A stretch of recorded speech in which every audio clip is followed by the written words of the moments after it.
Hey guys, this is Steve Horseman with Good Guys to Great Men. Thanks for watching today. It's really hard when things are feeling anxious, when she's pulling away, when there's cold and there's distance and there's disconnection and there's dismissiveness and disapproval. Sometimes in marriage, especially toward the really tough part, when things feel like they're falling apart, it is so hard not to give a flip about everything, about what she's saying and what she's thinking and her tone and her facial expression and who she's talking to and who she's texting and why did she change that Facebook photograph or profile image. It's hard not to give a crap about everything, but you know in your heart that by giving so much of a crap about everything in her life and about who she is and what she's doing, you're pushing her further and further away. Any woman who feels male neediness, male anxiety, male desperation has to move away from it. They're simply not programmed to deal with male vulnerability and neediness. Of course, you care about her dreams, and you care about, sorry, I just got bit. You care about her fears, and you care about her needs. You care about her, but you can do that without giving a flip what she thinks about you. You can do that without having to know everything she's up to. And at this point, it's really important for a guy to get busy with something of his own. I know that's hard too, especially if you're working your butt off and you don't have a passion, you don't have a hobby, you're not a windsurfer, you're not a water skier, you're not a bungee jumper.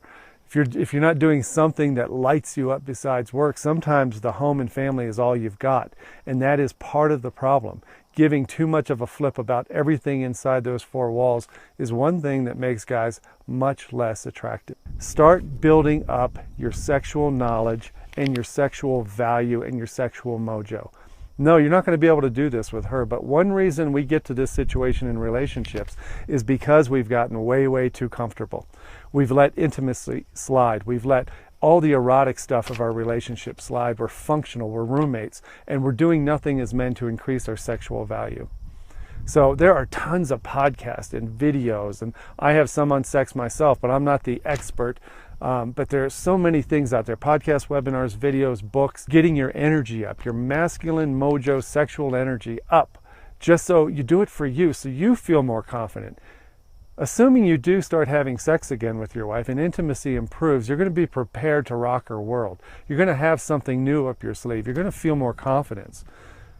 Don't rely on porn for this. Porn is the worst solution for keeping your sexual mojo high. In fact, it deflates it. It gives you a false sense of reality. It's really hard to get through your head the idea that the fear of losing your wife, the fear of the process of divorce, is what's really causing the anxiety and all the desperate and needy behavior and all the interrogations and questions. So when you lose the fear of divorce, I'm not saying give up on your marriage. I'm saying give up on the idea that divorce would be the thing that kills you. I can tell you from experience and from every guy I know who actually does go through divorce, it's not all that bad. It's not that horrible. Yeah, there's money and there's kids and there's the dog and yeah, it can suck really bad. But if you're letting it grip you, if you're letting it control your sleep patterns and your energy and your attitude and your mojo, if you're letting that fear totally control everything you're thinking and saying and doing, you're going to get nowhere in patching up the connection that's been lost with your wife. You have to get to a point of understanding that if the worst that happened was that you got a divorce, I can promise you 99% of the guys that do get divorced that I work with end up having a pretty amazing life. I'm not trying to tell you to get divorced.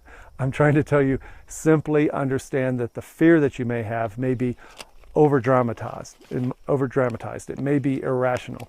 So kind of take a breath and realize that the divorce isn't that horrible, if it happens. Thanks for watching today. Take care of yourself, and I'll see you next week. Bye-bye.